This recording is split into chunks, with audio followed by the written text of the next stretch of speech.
سپرد کرتا ہوں.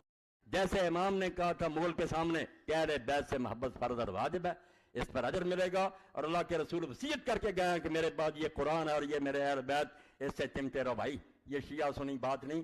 صحابہ کا احترام کرو، رسول اللہ کے ساتھی ہیں. حضور کے گھرانے کا احترام کرو، وہ صرف آپ کے بچے نہیں ہیں.